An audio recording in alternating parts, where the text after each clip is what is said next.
ارے یہ سائیں لوگ وعدے کرتے رہتے ہیں، بجلی دیں گے، پانی دیں گے، اور عین موقع پر ٹھینگا ابھی آ جائیں گے ووٹ مانگنے، بندہ جوتے دے ان کو۔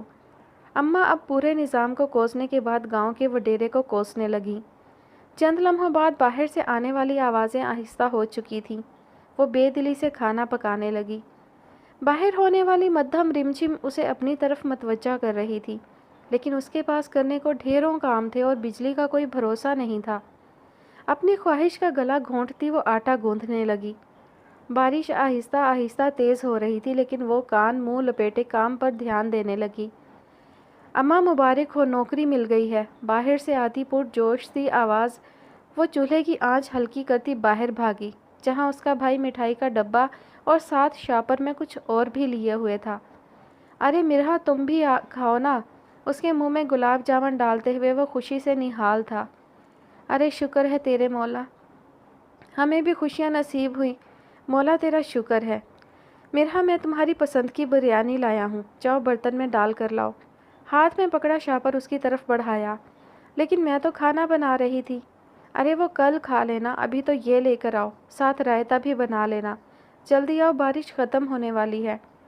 کونے پر لگے بیسن پر منہ ہاتھ دھوتے ہوئے اس نے ہانک لگائی۔ برستی بارش میں تھوڑی ہی دیر بعد وہ تینوں کھانا کھاتے ایک دوسرے کو اپنے پورے دن کے واقعات بتا رہے تھے۔ مرہا، آج ہم شہر جائیں گے، تم ضروری سامان لے لینا، مجھے پرسوں نوکری پر جانا ہے۔ کھانا کھاتے ہوئے اسے بتایا۔ اماں جو کچھ بولنے ہی والی تھیں، اس کے جانے کا سوچ کر چپ ہو گئیں۔ برتن اٹھا کر وہ چادر خود کے گرد لپیٹے جانے کے لیے تیار کھڑی تھی۔ اماں کی نظروں نے دور تک اس موٹر سائیکل کو دیکھا۔ سلامتی کی دعائیں مانگتی وہ اندر کی طرف بڑھ گئیں۔ فلائٹ کی اناؤنسمنٹ پر ملازم فوراً سے سنبھلتے آگے کی طرف بڑھے۔ میر زوار افندی اس وقت نوکروں اور چمچوں کی فوج لیے اپنے خاندان کے اکلوتے چشم و چراغ کو اپنے بیٹے کو لینے ایئرپورٹ پر موجود تھا۔ دادا سائیں طبیعت کی خرابی کے باعث گھر پر ہی تھے۔ پورے 7 سال بعد وہ پاکستان آیا تھا۔ میڈیا کی بڑی تعداد بھی ایئرپورٹ پر موجود تھی۔ وجہ اس کی جلد ہی سیاست کی دنیا میں شمولیت کا فیصلہ تھا۔ بابا سائیں، میڈیا کو ہٹائیں، میں بہت تھکا ہوا ہوں۔ کوہنیوں پر بازو فولڈ کیے ہوئے، کندھے پر جھولتا کوٹ، بکھرے بالوں میں وہ وہاں موجود ہر شخص کی توجہ کا مرکز تھا۔ ان کے گلے ملتا وہ برا سا منہ بناتا شکوے کے ساتھ ساتھ حکم بھی دے گیا۔ میر زوار افندی کے ایک اشارے پر اس کے گارڈز پل بھر میں میڈیا کو غائب کروا چکے تھے۔ اتنے پروٹوکول کی ضرورت نہیں تھی ویسے۔ سیٹ کی پشت سے ٹیک لگائے وہ اپنے آگے اور پیچھے گاڑیوں کی لمبی قطاریں دیکھ کر تعصب سے بولا، کیوں نہیں تھی؟ میر آلیان افندی 7 سال بعد گھر جا رہا ہے، لوگوں کو بھی تو پتہ چلنا چاہیے۔ ان کے لہجے میں بناوٹ اور دکھاوا آلیان پرسوچ نگاہوں سے انہیں دیکھنے لگا۔ ان 7 سالوں کے طویل عرصے میں واقعی کچھ نہیں بدلا تھا۔ وہ آج بھی گھمنڈی تھے، کچھ بھی تو نہیں بدلا تھا۔ گاڑی کو لگنے والے زوردار جھٹکے نے آلیان افندی کو خیالوں کی دنیا سے حقیقت میں لا پٹکا، اور پھر اس طرح کے کئی جھٹکے۔ اتنی مہنگی اور مضبوط گاڑی ہونے کے باوجود جھٹکوں پر جھٹکے لگ رہے تھے۔ وہ اپنی طرف کا شیشہ نیچے کر کے دیکھنے لگا۔ حیرت کی انتہا نہ رہی جب سر نکال کر باہر دیکھا۔ کچی سڑک جس پر ایک وقت میں گاڑی کے ساتھ سائیکل بھی نہیں گزر سکتی تھی، بارش کی وجہ سے حد نگاہ کیچڑ ہی کیچڑ تھا۔ کیچڑ میں ٹائر گھوما تو گندے پانی کے چھینٹے منہ پر پڑنے لگے۔ تب وہ تیزی سے شیشہ اوپر کر گیا۔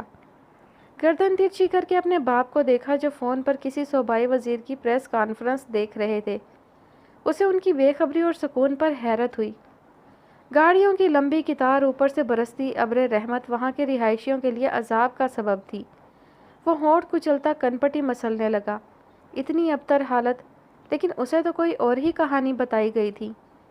اگلی گاڑی کے رکنے کی وجہ سے مجبوراً ڈرائیور کو گاڑی روکنی پڑی۔ کافی دیر تک گاڑیاں نہ چلیں تو وہ خود اتر کر باہر نکل آیا۔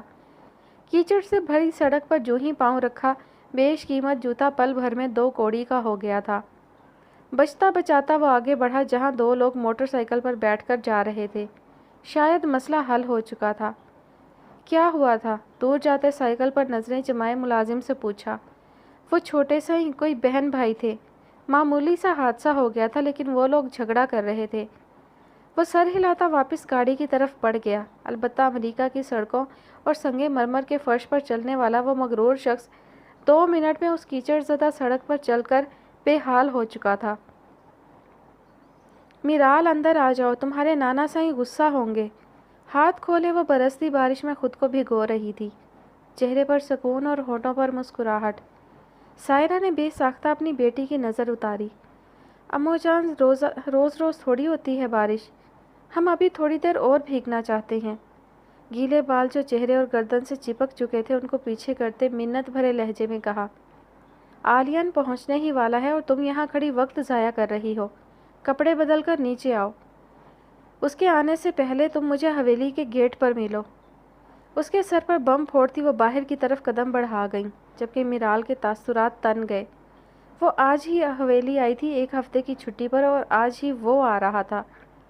کنپٹی مسلتے آنے والے وقت کا سوچنے لگی۔ ساتھ ساتھ گھر والوں پر بھی غصہ آیا جنہوں نے کچھ بتانے کی زحمت تک نہیں کی تھی۔ کون سا مزہ، کون سی خوشی، برستی بارش میں اب اسے گھٹن ہو رہی تھی۔ مردہ قدموں سے وہ کپڑے لے کر واش روم میں بند ہو گئی۔ میر آلیان افندی کا سامنا آسان کام تھوڑی تھا۔ اس کا سرد لہجہ، کاٹدار باتیں ہر کوئی نہیں سن سکتا تھا۔ پچھلے 1 گھنٹے سے وہ ملنے ملانے کا عمل سر انجام دیتے دیتے تنگ آ گیا تھا۔ گاؤں کے لوگوں کی بڑی تعداد حویلی کے باہر جمع تھی۔ اسے حیرت ہوئی کہ لوگ اتنی بارش اور کیچڑ میں کیسے کسی کے لیے کھڑے ہو سکتے ہیں۔ ان کی ہمت کو داد بھی دی، لیکن اب بس ہو چکی تھی، اس لیے بغیر کچھ کہے سنے آرام سے اندر بڑھ گیا۔ دادا سائیں زوار افندی نے روکنے کی کوشش ہرگز نہیں کی تھی، کیونکہ اس نے ان کے کہنے پر ہرگز نہیں رکنا تھا۔ بچپن سے لے کر آج تک اس نے کسی کے کہنے پر یا کسی کی مرضی سے کوئی کام نہیں کیا تھا۔ اسے کسی کا تابع ہونا زہر لگتا تھا۔ گھر میں ہر کوئی حتی الامکان کوشش کرتا کہ اسے کوئی کام نہ کہا جائے۔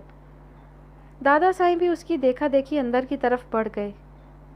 چلو نکلو یہاں سے، 2 منٹ میں جگہ خالی کرو۔ سب کے جانے کے بعد یہ راجو تھا، خاص ملازم جو لوگوں کی بھیڑ ختم کر رہا تھا۔ سادہ لوگ اپنی تضحیک اور ذات کی نفی پر چپ کا روزہ رکھے جس طرح آئے تھے اسی طرح چلے گئے۔ دروازے پر ہونے والی دستک سے وہ جو سونے کے چکروں میں تھا سخت بدمزہ ہوا۔ یس کم ان۔ بیڈ کراؤن سے ٹیک لگا کر اٹھ بیٹھا تھا۔ تم؟ حیرت سے اسے دیکھا جو ہاتھ میں کافی کا مگ لیے کھڑی تھی۔ کیسے ہو؟ مجھے کیا ہونا ہے؟ کندھے اچکاتے ہوئے کافی کا مگ پکڑا۔ اسے واقعی کافی کی ضرورت تھی۔ بیٹھ رہے تو بیٹھ جاؤ، نہیں تو وہ رہا دروازہ۔ اسے کھڑا دیکھ کر سرد لہجے میں کہا۔ میرا لب بھیجتی صوفے پر بیٹھ گئی۔ تم کوئی فیصلہ کیوں نہیں کرتے؟ کر چکا ہوں، کافی کے گھونٹ حلق میں انڈیلتے مصروف سے لہجے میں کہا۔ کیا؟ اچنبھے سے سوال کیا گیا۔ وہی جو 7 سال پہلے ہم نے مل کر کیا تھا۔ یہ خاندانی رسم و رواج، یہ وٹا سٹا، یہ سب میں نہیں کر سکتا۔ دادا سائیں کو اس بار منا لوں گا۔ فون پر انگلیاں گھماتے سرد لہجے میں دیا گیا اس کا جواب میرال کے چہرے پر خوشی بکھیر گیا، جو آلیان کی آنکھوں سے چھپا نہ رہا۔ مجھے خوشی ہوئی کہ تم فیصلہ لینے کے قابل ہو گئے ہو۔ کافی اچھی ہے۔ سوال کو مکمل طور پر نظر انداز کیا تھا۔ میرال پرسوچ سا مسکرا دی۔ چلتی ہوں، ایک بار پھر سے شکریہ۔ خالی مگ اٹھا کر وہ باہر نکل گئی۔ کندھے پر سے بوجھ اتر گیا تھا، چہرہ کھل اٹھا تھا۔ آلیان سر جھٹکتا لیپ ٹاپ اٹھا کر بیٹھ گیا۔ جتنی تیز کافی وہ پلا کر گئی تھی، نیند کیا خاک آنی تھی۔ ہائے میں مر گئی، یہ کیا ہوا ہے؟ میرا جلدی سے ہلدی دودھ لے کر آ۔ سیغم کے ماتھے پر بندھی پٹی اماں کا دل ہلا گئی، جس پر خون کی بوندیں اپنا داغ چھوڑ چکی تھیں۔ اماں کچھ نہیں ہوا، بس معمولی سا زخم ہے۔ معمولی سا؟ سیغم تجھے یہ معمولی لگتا ہے؟ پتہ نہیں کس کی نظر لگ گئی ہے۔ ارے حاسدوں کو خوشی نہ راس آئی۔ سیغم لب بھینچے کھڑا رہا۔ اماں کو سمجھانے کا کوئی فائدہ نہیں تھا، کیونکہ نظر اور جادو پر ان کا کامل یقین تھا۔ یہ لو، ہلدی والا دودھ اس کے سامنے کرتے ہوئے کہا، جو آنکھوں ہی آنکھوں سے اشارے کر رہا تھا کہ کچھ نہ بتایا جائے۔ وہ اس کے ماتھے پر بندھی پٹی کو افسوس سے دیکھتی اس بات میں سر ہلا گئی۔ زندگی اتنی تفریق کیوں کرتی ہے؟ کسی کے کتے بھی شاہی بستر پر آرام فرمائیں تو کسی کے لگتے جگر سڑک پر سونے پر مجبور ہیں۔ اللہ یہ کائنات بنائی تھی تو اتنی تفریق کیوں کی؟ یہ عمرہ خود کو خدا کیوں سمجھتے ہیں؟ انسان کو انسان کیوں نہیں سمجھتے؟ اپنی غلطی کیوں تسلیم نہیں کرتے؟ کیا پیسہ ساری غلطیوں کو چھپا دیتا ہے؟ کیا پیسے والا ہمیشہ صحیح ہوتا ہے؟ کیا یہی دنیا ہے؟ شاید ہاں، شاید اللہ نے تفریق اس لیے کی ہے کہ وہ آزما سکے زیادہ دے کر، وہ آزما سکے تھوڑا دے کر۔ اگر آزمائش ہی مقصود ہے تو اے اللہ، تیری یہ مخلوق آزمائشات سے گھبراتی ہے، آزمائش پر پورا نہیں اتر پاتی، نہ عمرہ اور نہ ہی غربہ۔ صحن کے بیچوں بیچ موڑے پر بیٹھی خود سے ہم کلام تھی، پرسوچ نگاہوں کا مرکز سامنے ہی چارپائی پر لیٹا زیغم تھا، جو ماتھے پر بازو ٹکائے آسمان پر چمکتے ستاروں کو دیکھنے میں مصروف تھا۔ بارش کے بعد اب گھٹن سی محسوس ہو رہی تھی، جیسے زمین کے اندر سے گرمائش نکل رہی ہو۔ اماں کونے والی چارپائی پر سو چکی تھیں، جبکہ یہ دونوں بہن بھائی اپنی اپنی جگہ پر سوچوں کے گھوڑے دوڑا رہے تھے۔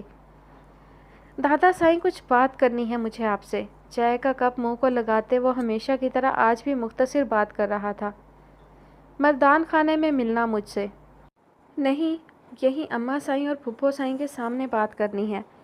میرال کا کھانے کو جاتا ہاتھ رکا، خوفزدہ نگاہوں سے اسے رکنے کا کہا، لیکن وہ کسی کا تابع تھوڑی تھا۔ میرال سے شادی نہیں کروں گا میں۔ چند لفظوں کا یہ جملہ کھانے کی میز پر بیٹھے ہر نفس پر بم بن کر گرا۔ سب سے پہلے فائزہ افندی ہوش میں آئی۔ عالیان، یہ کیا کہہ رہے ہو؟ وہی کہہ رہا ہوں اماں سائیں جو شروع سے کہتا آ رہا ہوں۔ عالیان، تم ہمارے فیصلے سے انکاری ہو؟ ان کا سرخ چہرہ ان کے کڑے ضبط کا گواہ تھا۔ میز پر بیٹھے لوگ خاموشی سے دادے اور پوتے کو دیکھنے لگے۔ ایک سیر تھا تو دوسرا سوا سیر۔ کیونکہ میر عالیان کسی کے فیصلے کا پابند نہیں ہے۔ اس کا لہجہ دادا سائیں کو شرمندہ کر گیا۔ گستاخی معاف دادا سائیں، لیکن یہ پرانے رسم و رواج کا پابند نہ کریں ہمیں۔ کئی سالوں سے چلنے والی اس رسم کو خدارہ بند کریں۔ اس کی اپنی زندگی ہے، اسے جینے دیں۔ میری اپنی زندگی ہے، مجھے جینے دیں۔ ہمیں کیوں ایک کھونٹی سے باندھ کر رکھا ہوا ہے؟ اس کا اٹل لہجہ اس کے فیصلے کی پختگی کا گواہ تھا۔ سوار افندی کچھ کہنے ہی والے تھے کہ فائزہ بیگم کے اشارے پر خاموشی اختیار کر گئے۔ ہم تمہارے فیصلے سے انکاری ہیں، وہی ہوگا جو آج سے 25 سال پہلے تمہارے پردادا نے کہا تھا۔ ٹھیک ہے، پھر میں اگلی فلائٹ سے واپس جا رہا ہوں۔ یہ الیکشن، یہ سیاست، یہ پرانے رسم و رواج آپ کو مبارک۔ ہاتھ صاف کرتا وہ اٹھ کھڑا ہوا، جبکہ دادا سائیں پرسوچ نگاہوں سے اس کی پشت کو دیکھتے رہے۔ وہ اپنے فیصلے سے پیچھے ہٹنے والا نہیں تھا، اس کا اندازہ سب کو بخوبی ہو گیا تھا۔ سب کے چہرے اتر چکے تھے، جبکہ ایک میرال ہی تھی جو پہلی بار سکون سے پیٹ بھر کر ناشتہ کر رہی تھی۔ ہونٹوں پر دھیمی سی مسکان رقصا تھی، چہرے پر سکون ہی سکون تھا۔ میرہا، جاؤ محلے میں بانٹ آؤ یہ چاول۔ میرہا نے بے چارگی سے زیغم کو دیکھا جو کندھے اچکا گیا، جیسے کہنا چاہ رہا ہو کہ میں کیا کر سکتا ہوں؟ اماں، یہ جادو ٹونے اور نظر وغیرہ کچھ نہیں ہوتا۔ اس سے اچھا ہے آپ یہ پیسے کسی ضرورت مند کو دے دیتی، کام آ جاتے کسی کے۔ محلے میں گھر گھر جا کر یہ چاول بانٹنے سے ثواب کا پتہ نہیں، البتہ رزق ضرور ضائع ہوگا۔ اپنی طرف سے سمجھانے کی ناکام کوشش کی تھی۔ یہ سبق کسی اور کو پڑھانا، جا کر یہ دے کر آ۔ اس کو ڈانٹتے ہوئے کہا تو وہ چاروں ناچار چادر خود کے گرد لپیٹتے ہوئے راضی ہوئی۔ اس کی گندمی سی شکل دیکھ کر زیغم کو ہنسی ضبط کرنا مشکل لگا۔ تمہارا منہ کیوں بنا ہوا ہے؟ اس کو کتابوں کے پاس پرسوچ بیٹھے دیکھ کر زیغم استفسار کرنے لگا۔ نہیں، بس ویسے ہی۔ یا تمہیں اماں کا پتہ تو ہے، وہ شروع سے ان چیزوں پر بھروسہ کرتی ہیں۔ اس کی اداسی کی یہی وجہ اخذ کر پایا تھا وہ۔ ارے، اس وجہ سے نہیں ہوں اداس۔ پتہ ہے آج میں نے جہالت اور لا علمی کی انتہا دیکھی۔ جب میں آج پڑوس میں سیدہ خالہ کے گھر گئی تو ان کی بڑی بیٹی کو نماز پڑھتے ہوئے دیکھ کر میں حیران رہ گئی۔ زیغم، اسے وضو کا طریقہ تک نہیں پتہ تھا۔ منہ ہاتھ دھو کر وہ نماز پڑھنا شروع ہو گئی۔ وہ پریشانی سے بول رہی تھی، جبکہ زیغم اس کی بات کا مطلب سمجھتا لب بھینچ گیا۔ ان کا قصور نہیں ہے، ان کی 7 پشتوں میں کسی نے سکول یا مدرسے کا منہ تک نہیں دیکھا، دنیاوی تعلیم کے ساتھ ساتھ دینی تعلیم سے بھی محروم ہے۔ میرا خاموشی سے اسے سننے لگی۔ صحیح ہی تو کہہ رہا تھا وہ۔ یار، کیسے لوگ ہیں، مجھے تو حیرانی ہو رہی ہے۔ زیادہ سوچنے کی ضرورت نہیں ہے، ہم کچھ نہیں کر سکتے، جیسا چل رہا ہے چلنے دو۔ یہ تم کہہ رہے ہو، مجھے یقین نہیں آ رہا۔ اتنے پڑھے لکھے ہو اور اتنا نہیں پتہ کہ معاشرے میں غلط رسم و رواج کی شکل میں پائی جانے والی تعاونی قوتوں کے خلاف آواز نہ اٹھانا سب سے بڑی جہالت ہے۔ اسے دلی افسوس ہوا تھا زیغم کی بات پر۔ اگر کوئی ان پڑھ شخص کہتا تو شاید اتنا افسوس نہ ہوتا۔ اب پہاڑ سے ٹکرانا ایک چونٹی کے بس کی بات نہیں ہے۔ یہ کرپٹ نظام ہے جہاں وزارت عظمیٰ کی کرسی پر بیٹھے ہوئے شخص سے لے کر کلرک آفس کے باہر بیٹھا پیون تک بدعنوانی میں پور ڈوبا ہوا ہے۔ ہم کس کس کو روکیں گے؟ اپنے تئیں کوشش تو کر سکتے ہیں نا کہ چپ کا روزہ رکھ کر نہ بیٹھ جائیں یا جانتے بوجھتے اندھے بن جائیں۔ تم کر سکتے ہو یہ زیغم، میں نہیں۔ وہ نہ چاہتے ہوئے بھی تلخ ہو گئی تھی۔ وہ ایسی ہی تھی، ضرورت سے زیادہ حساس۔ تمہارے رزلٹ کا کیا بنا؟ وہ خاموشی سے موضوع بدل گیا۔ اگلے ہفتے کے آخر تک آ جائے گا۔ تمہاری فیلڈ میں آنا چاہتی ہوں۔ اجازت تھی یا بتایا گیا تھا؟ زیغم سمجھ نہ پایا۔ نہیں۔ اس کا فوری انکار۔ مرحا سوالیہ نگاہیں اس پر ٹکا گئی۔ وہ نہ چاہتے ہوئے بھی نظریں چرا گئی۔ یہ مت کہنا کہ تم بھی اسی لڑکوں اور لڑکیوں کی تفریق والی سوچ پر پھنسے ہوئے ہو۔ میڈیا کی فیلڈ واقعی لڑکیوں کے قابل نہیں ہے۔ میں جو جانتا ہوں وہ تم کبھی نہیں جان پاؤ گی۔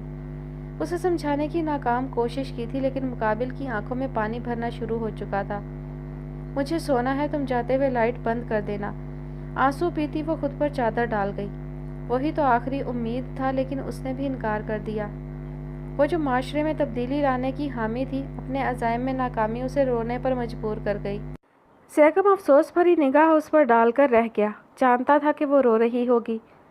اس کی یہ خواہش تو وہ بچپن سے جانتا تھا، لیکن خواہش جنون کی شکل اختیار کر لے گی اسے قطعی اندازہ نہیں تھا۔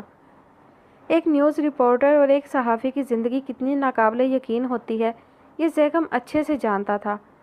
آخر اپنے باپ کو بھی تو وہ کھو چکا تھا، جس کا قصور محض ایک وزیر کے خلاف رپورٹ لکھنا تھا، اور پھر پورے 2 دن بعد سلو پوائزننگ کے نتیجے میں وہ 2 جوان بچوں کو یتیم کر کے اور بیوی کو بیوگی کا روگ دیے خالق حقیقی سے جا ملے۔ یہاں رہنا مجبوری تھی، کیونکہ جتنے ان کے پاس پیسے تھے، شہر میں گھر لینا ایک ناممکن امر تھا۔ زیغم کمال دور آسمان پر تاروں کے بیچوں بیچ چھپے چاند پر نظریں ٹکائے اندر موجود آنسو بہاتے وجود کے بارے میں سوچ رہا تھا، اور پھر ایک لمحہ لگا تھا فیصلے میں۔ چاند بادلوں کی اوٹ میں چھپا تو زیغم اپنی نظروں کا ارتکاز توڑتا اندر کی جانب بڑھ گیا۔ مرحا کمال، ایک نامور صحافی بننے کے لیے تیار ہو جاؤ۔ فکر کرنے یا ڈرنے کی ضرورت نہیں ہے، کیونکہ ہر موڑ پر، ہر کانٹوں بھری راہ پر، ہر ٹھوکر پر تم زیغم کمال کو اپنے پیچھے پاؤ گی۔ مرحا جھٹکے سے اٹھ بیٹھی، بے یقینی سے اسے دیکھا جو کونے میں پڑے چھوٹے سے میز پر کاغذوں کے انبار کو دیکھنے میں مصروف تھا۔ لاپرواہ سا انداز یوں محسوس کروانے کی کوشش کر رہا تھا جیسے یہ الفاظ اس نے نہیں کسی اور نے کہے ہیں۔ "You are the world's best brother, Mirha's brother only."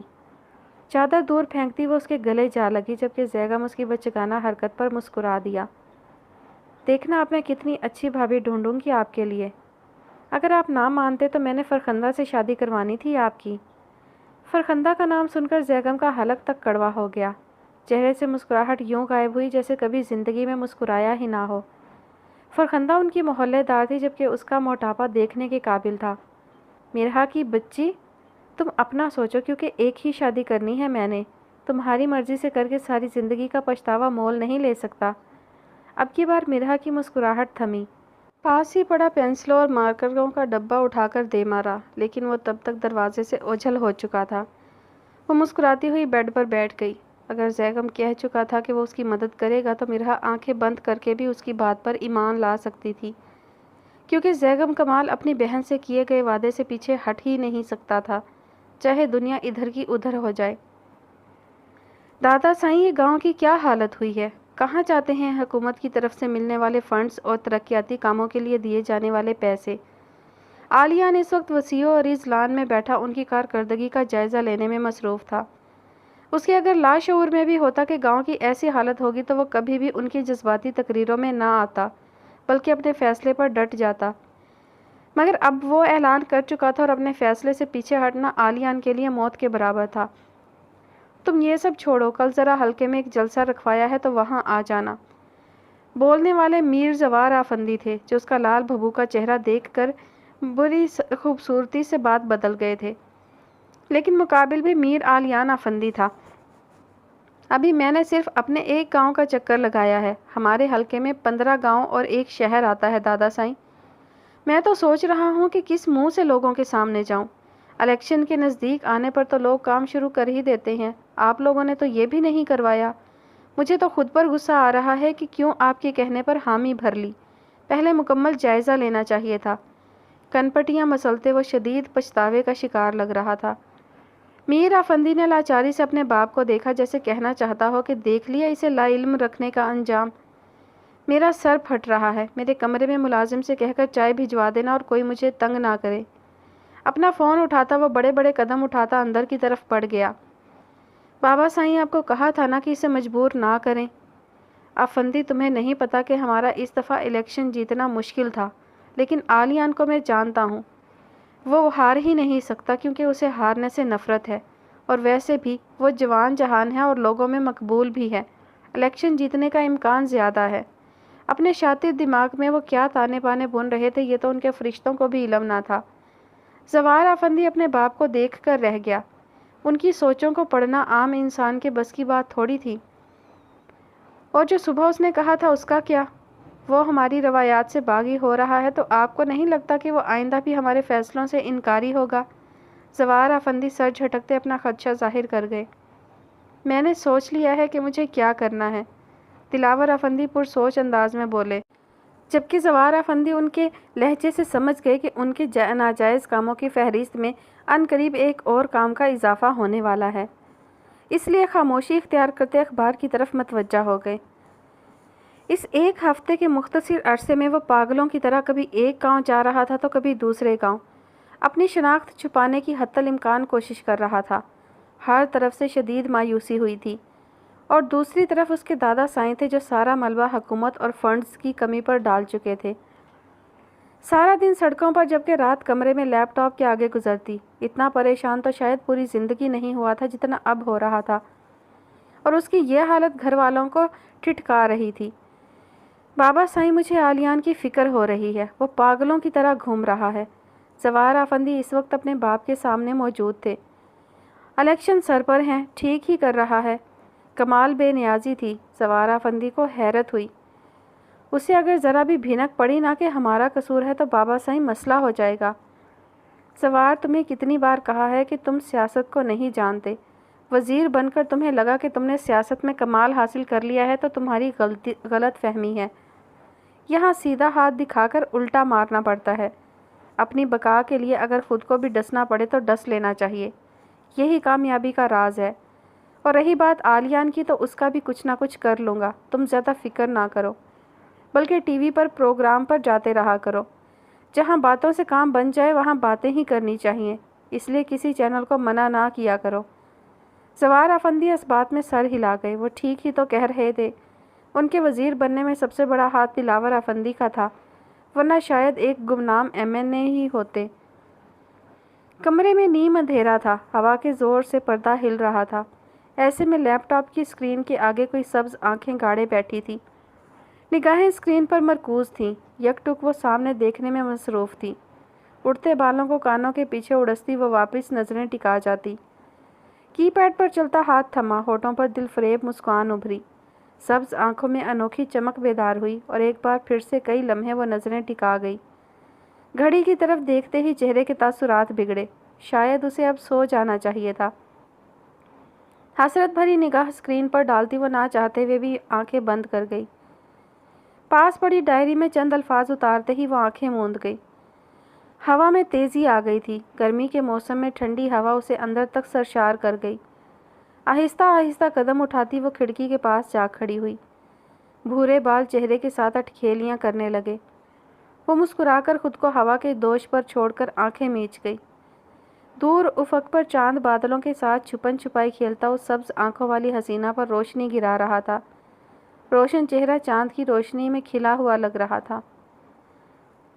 مرہا بیٹھ جا، کیوں ٹانگوں کو سزا دے رہی ہے؟ ذہن میں چکر لگاتے لگاتے اس کی ٹانگیں واقعی شل ہو چکی تھی، لیکن وہ ناخن چباتی ادھر ادھر گھومنے میں مصروف تھی۔ اماں ماتھا پیٹتی اسے اس کے حال پر چھوڑ کر پاس پڑی چارپائی پر جا بیٹھیں۔ فون کی چنگھاڑتی آواز پر وہ لمحے کے 1000ویں حصے میں اچھلی تھی۔ Super hero calling. اسکرین پر جگمگاتا نمبر وہ دھڑکتے دل کے ساتھ کان کو سے فون لگا گئی، لیکن آگے سے کوئی نہ بولا۔ سیگم ڈرتے ڈرتے خوف میں ہی اسے پکارا، جواب ندارد۔